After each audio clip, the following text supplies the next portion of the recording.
저 임지수입니다. 안녕하세요. 저는 임지수 아나운서님 피셜 공대 여신 최정문입니다.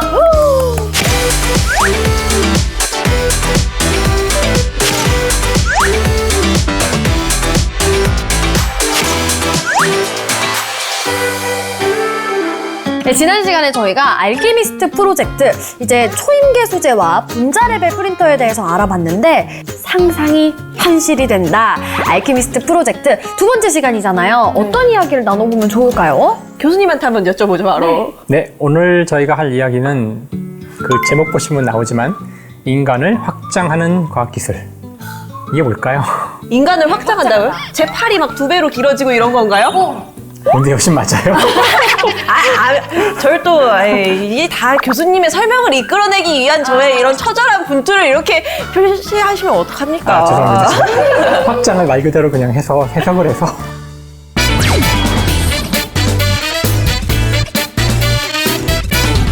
확장한다는 뜻이 뭐냐면은 그 세 가지로 나눠볼 수 있을 것 같아요.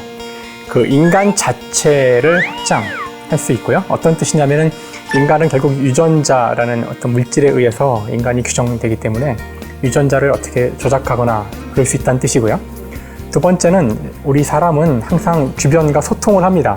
그 저한테 들어오는 정보, 입력을 확장한다는 거예요. 즉, 오감이 있는데 인간에게는 그 오감을 저희가 감지할 수 있는 영역 바깥쪽까지 더 확장을 하는 대과학기술이 기여할 수 있고요.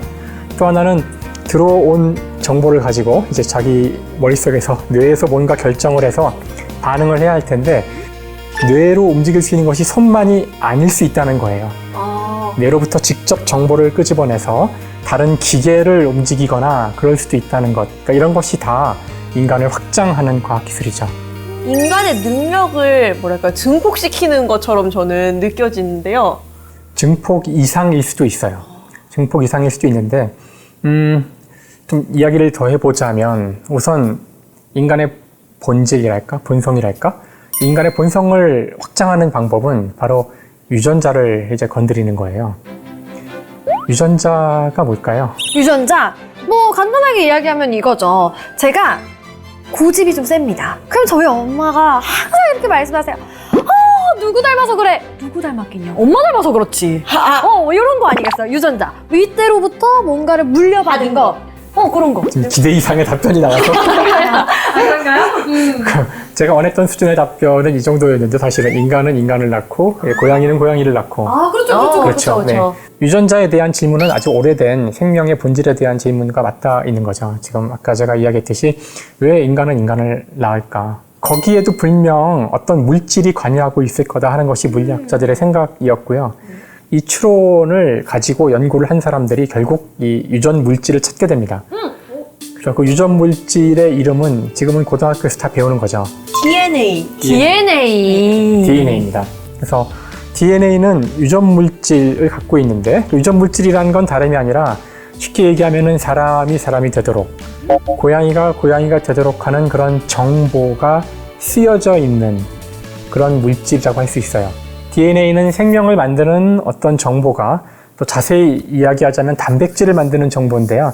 더 들어가진 않을게요. 단백질을 만드는 정보가 1차원, 이 줄 형태로 기다랗게 쫙 쓰여져 있는 겁니다. 굉장히 많은 정보를 담고 있어야 되니까 굉장히 이 줄도 엄청 길겠네요, DNA는. 그 DNA를 끄집어내서 염색체를 쫙 일렬로 연결을 하면은 역시 이게 또 크기가 사람 스케일하고 달라서 이 DNA의 두께랄까? 두께가 2나노미터고 길이가 1.8m인데요. 느낌이 잘 안 오시죠? 자, 다시 또 우리 P자로 갑시다. 다시 P자로.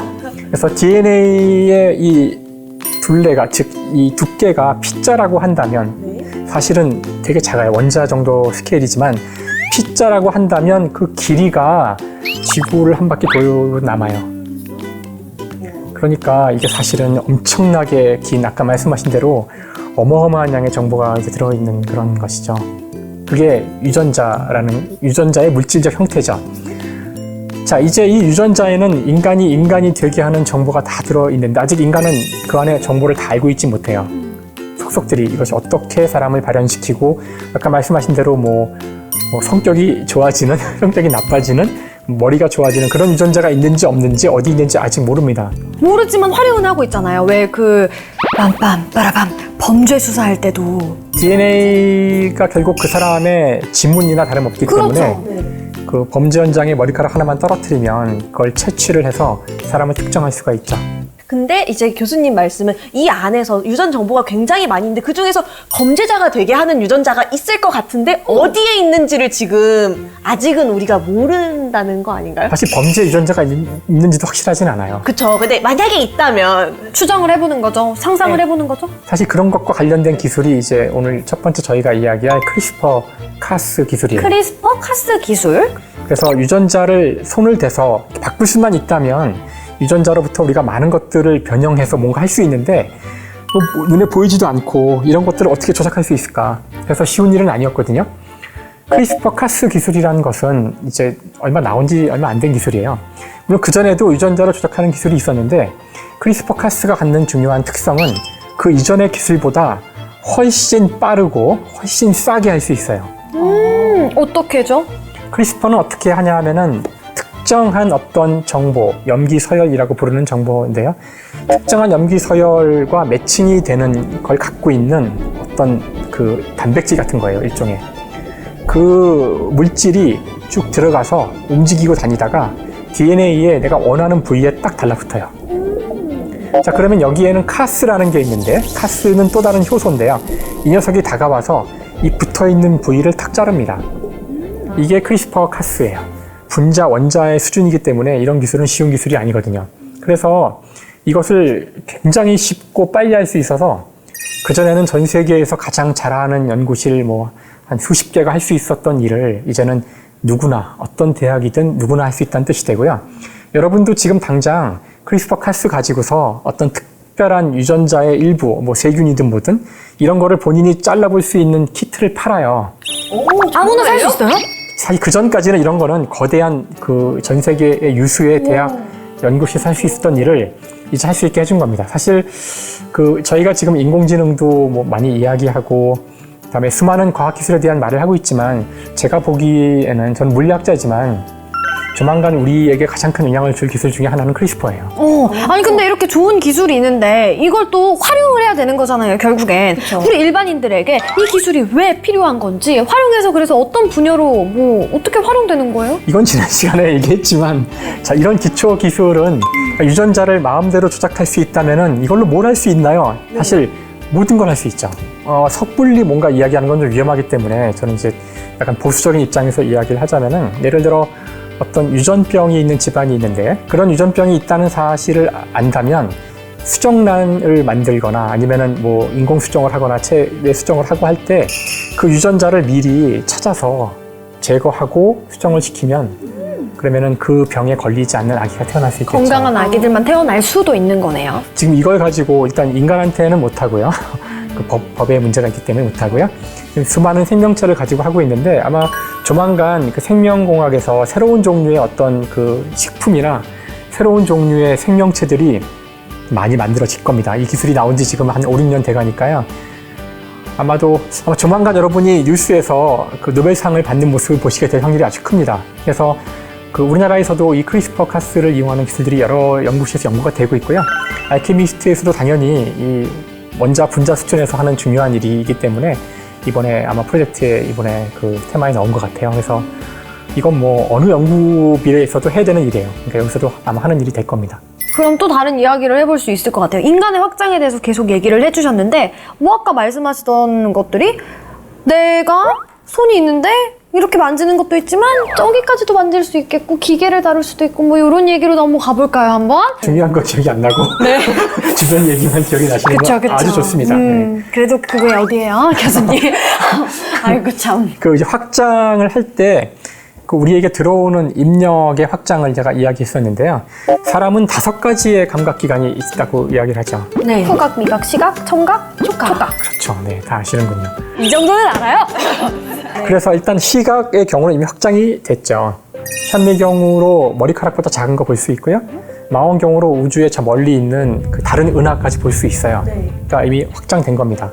청각도 확장이 됐죠. 아주 작은 소리도 증폭을 하여 스피커로 들을 수도 있고요. 그러니까 청각도 확장이 많이 돼 있죠.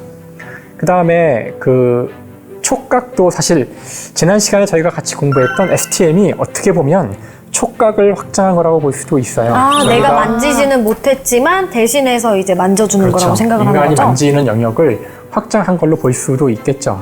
자, 이런 식으로 많은 우리가 감각을 확장을 해서 세상을 이해하는 틀을 넓혀가고 있는데 아직 많이 확장이 안 된 것 중에 하나가 바로 미각과 후각이에요. 냄새와 맛이죠. 요즘 그 SNS에서 라이브 방송을 굉장히 많이 해요. 유튜브에서도 먹방 같은 거 많이 하잖아요. 그럼 그 유튜버들이 얼마나 맛있게 먹는지 정말 너무 같이 먹고 싶어서 시키게 되는 경우가 많은데 그 냄새를 막 표현을 해주는데 그걸 진짜 전달받았으면 좋겠다는 생각을 하거든요. 그러니까 말씀하신 대로 그렇게 응용되는 것도 확장의 응용 중에 하나지만 아마 이 알키미스트에서 중요하게 다루는 것은 스마트 수트예요. 스마트 수트? 저는 딱 단어를 들었을 때는 아이언맨이 생각이 나거든요. 거기서도 안에서 자비스가 다 이제 어떻게 해야 될지도 알려주고 이걸 입으면은 갑자기 뭐 힘도 세지고 날아갈 수도 있고 굉장히 많은 기능들이 있잖아요. 이런 것도 현실이 될 수 있나요? 아마 그 개념이라고 생각하시면 될 것 같은데요. 그 후각과 미각이 하는 가장 중요한 역할이 뭐냐면은 즐겁게 먹고 맛있게 뭐 행복하게 해주는 게 사실 주된 목적은 아니에요. 그래요? 그럼 뭐죠? 후각은 인간만이 느끼는 것이 아니라 사실 인간은 후각이 약한 편이죠. 인간은 다른 동물보다 시각이 굉장히 강화된 동물이고요. 개나 다른 동물들은 사실 후각이 훨씬 더 예민한데 원래 후각이 하는 가장 중요한 역할은 위험 감지입니다. 위험 감지. 왜 위험 감지를 후각이 하냐면은 우리가 언제나 외부의 물질이 끊임없이 내 몸으로 들어와야 하는 곳이 있는데 그곳은 바로 사람의 입입니다. 먹어야 되니까. 맞네요. 동물도 마찬가지예요. 먹지 않으면 살 수 없어요. 그러니까 영양분을 섭취해야 되는데 이 입으로 들어온 물질은 내 몸 내부로 들어와서 분해가 될 텐데 만에 하나라도 거기 아주 위험한 게 있다면은 나한테 아주 치명적인 일이 될 거예요. 그래서 모든 동물들도 마찬가지지만 이 입으로 들어오는 요 지점에서 들어오는 물질이 과연 나한테 안전한지를 엄청나게 체크를 해야 되고 원래 그것이 후각의 기능이에요. 근데 이게 좀 아쉬운 게 저 어렴풋이 기억나는 게 학교에서 가장 이 5가지 오감 중에서 마비가 쉽게 되는 게 코라고 배웠던 걸로 금방 기억하거든요. 피로해지잖아요. 금방 냄새도 못 맡게 되고 그러니까요. 익숙해지면은 이게 확장이 되면은 피로해지지 않는 코가 생기면 훨씬 더 좋아지겠네요. 뭐 그럴 수도 있죠. 사실 저희가 24시간 방어를 해야 되는데 이제 코는 그 후각은 그 특성상 금방 지치기도 하고요. 더 나아가서 이제 우리가 확장을 이야기할 때 단순히 코의 기능을 수트로 넘겨주는 것 말고도 코로 잡아내지 못하는 것도 탐지할 수 있으면 좋지 않을까요? 예를 들어 요즘 코로나가 큰 문제인데 우리가 코로나 냄새를 맡을 수 있다면 기가 막히네요. 코로나도 그러면. 물질로 되어 있거든요. 원자로 되어 있고요. 그 만약에 코로나의 물질에 반응하는 수용체가 여기 있다면 잡아낼 텐데 지금 없죠. 우리 인간은 바이러스를 냄새 맡을 수는 없는데 만약에 수트라면 수트가 어떤 특별한 어떤 화학적 작용을 예를 들어서 코로나 진단 장비가 이 수트에 있다면은 삐삐삐거리면 코로나가 있구나 이럴 수 있다면 좋지 않을까요? 딱 갔는데 갑자기 코로나가 있는 것가 감지가 되면 이제 그곳을 피해가면 되는 거잖아요. 물론 코로나는 쉽지 않을 거예요. 제가 예를 드는 네. 거고요. 아니 미세먼지를 즉각적으로 여기서 감지를 해줄 수도 있다면 이런 식으로 인간의 감각, 특히 후각이 확장된 그것은 더 안전한 사회를 만드는 데 중요한 역할을 할 겁니다. 근데 감지만 하면은 사실 좀 쓸모가 떨어지는 것 같거든요. 왜냐면 우리가 거기에 맞춰서 대응을 할 수 있어야지 우리의 일상생활에 정말 큰 영향을 줄 수 있는 게 아닌가라는 생각이 드는데 그쵸. 이런 것도 가능한가요? 만약 위험 물질이 감지되면 그 틀어막으면 되겠죠. 알맞은 대응. 그렇죠. 수트가 있어서 몸을 다 감싸서 방어해줄 수 있다면 그 일상생활에서 널리 쓰이진 않더라도 이 위험한 곳에서 작업하시는 분들이 있다면은 평소에는 뭐 열려 있다가 그런 게 감지됐을 때 즉각 닫아주기만 하더라도 아마 위험을 훨씬 줄일 수 있을 겁니다. 그런 식으로 아마 응용될 수 있을 것 같아요. 자, 이렇게 해서 아이언맨 수트처럼 뭔가를 방어하고 감지할 수 있는 능력의 인간이 확장이 되었다라고 한다면 또 다른 의미로 이제 인간이 사물과의 관계를 통해서 이 능력이 확장되는 것들도 있을 거 아니에요? 그렇죠. 그러니까 이제 인간이 그런 감각을 통해서 얻어진 정보를 가지고 뇌에서 판단을 해서 뭔가 반응을 할 텐데 이 반응하는 것조차도 확장할 수가 있어요. 즉, 지금은 뇌에서 그 명령을 내리면 몸의 일부가 거기에 따라서 움직이는 식으로 반응을 하는데요. 그거를 반드시 우리 몸의 일부가 아니라 뇌에서의 어떤 신호를 밖으로 뽑아내서 다른 기계를 움직이게 할 수 있지 않을까? 그러면 생각만 해도 갑자기 저기 있는 스탠드가 켜지고 불이 켜지고 하는 거예요? 그렇죠. 내 손으로 직접 누르지 않아도? 와. 지금 사실 이제 우리가 뭐 말로 한다거나 이런 기술은 나왔잖아요. 근데 이제 말할 필요도 없이 생각만 하면은 기계가 움직이면 너무 영화에서 나오던 일 아닌가요, 이거? 이건 제일 필요한 게 저예요. 어떤 왜냐면 면에서요? 그렇게 귀찮아요. 막 씻고 딱 누웠는데 불 끄는 게 그렇게 어려워. 다시 일어나서 불 끄러가기 너무 싫은데. 그래서 말을 한마디 하세요. 불 꺼 하면 되잖아요. 그렇네. 아니, 맞아요. 문이 예를 들어서 3분 이상 잠겨 있다. 그럼 자동으로 꺼주면 좋잖아요. 아, 그런 기능. 네. 일단 지금 이야기한 것들이 상상이 아니라는 것, SF가 아니라는 얘기를 해야 되는데 사람이 생각한다는 것은 뇌에서 일어나는 일이고요. 뇌에서 일어나는 일은 별게 아니라 수많은 신경세포들이 전기 신호를 교환하는 거예요. 그러니까 전기 신호가 왔다 갔다 하기 때문에 외부에서 그 전극을 꽂아서 움직이는 전위를 읽을 수만 있으면 어떤 생각을 하는지 자세하게 모르겠지만 변화 양상을 볼 수는 있어요. 그러니까 그걸 할 수 있기 때문에 만약에 이 사람이 오른쪽으로 움직이자 이럴 때 뇌의 패턴을 우리가 정확히 알 수 있고 언제나 그런 식으로만 패턴이 나온다면은 그걸 패턴만 봄으로써 이 사람이 오른쪽으로 간다는 것을 알 수 있는 거죠. 그래서 이걸 이용해서 거꾸로 이제 뇌에서 아직은 물론 뇌를 다 이해하고 있지 못하지만 간단한 것들을 할 수 있지 않을까? 그래서 이제 뇌를 이용하여 뭔가를 조정하는 것들. 이미 이 아이디어는 벌써 2017년에 그 일론 머스크가 시작을 했는데요. 그래서 그걸 뉴럴 링크라 그래요. 뇌와 컴퓨터를 연결하겠다는 거예요. 일단 연결만 되면 그 다음엔 단순히 뭐 내가 컴퓨터의 스크린을 조정한다는 것이 아니라 뭐든지 할 수 있게 되겠죠. 뇌에 저장되어 있는 그런 정보들도 기억도 다 컴퓨터로 바로 옮겨서 저장하고 그럴지도 모르고요. 이건 굉장히 많은 함의가 있을 텐데요. 그 연구를 이미 시작했고요. 다음에 공교롭게도 같은 해에 페이스북에서도 그 뇌의 생각만 가지고 직접 컴퓨터를 타이핑하는 기술, 그걸 이제 브레인 타이핑이라 그러는데 연구하겠다고 이미 선언을 했어요. 연구 중이고요. 아직 안 나왔지만 나올 겁니다. 그러니까 이미 그 주요 이 기업들, 미국의 주요 기업들이 이 뇌를 가지고 직접적으로 사물을 제어하는 연구가 시작된 지 몇 년 지났고요. 우린 약간 늦은 감이 있지만 이제 시작하는 거죠. 브레인에서 직접 신호를 제어하는. 먼 미래에는 진짜 손 하나 까딱하지 않고 많은 일을 할 수 있는 시대가 올 수 있을 수도 있고요. 더 나아가서는 아까 정문 씨 말씀하신 대로 무서운 미래일 수도 있는데 우리 뇌에 있는 모든 기억이나 정보를 다 밖으로 끄집어낼 수 있는 날이 올지도 모르겠어요. SF에나 나오는 이야기인 줄 알았는데 글로 가는 첫 번째 단계의 기술이 될 겁니다. 이게 말씀해 주시는 게 정말 시간이 쑥쑥 지나가는 것 같아요. 귀에 쏙쏙 박히고 정말 설명 감사드리고요. 아니 말씀하신 것처럼 이런 기술이 사실은 SF, 공상 영화에서만 보던 미래의 모습이 아니라 당장 어쩌면 당장 내일에도 현실이 될 수 있을 것 같은 마음에 저도 막 흥분하게 되고 가슴이 두근거리게 되는 것 같습니다. 네, 맞습니다. 이 알키미스트 프로젝트가 앞으로 향후 한 10년, 20년 동안 산업에 정말 큰 임팩트를 줄 만한 기술을 연구하는 프로젝트잖아요. 이렇게 산업부에서는 미래 사회에 대해서 무모할 수도 있지만 창의적인 아이디어를 마음껏 펼칠 수 있는 장을 지속적으로 지원을 하고 만들어 나가고 있습니다.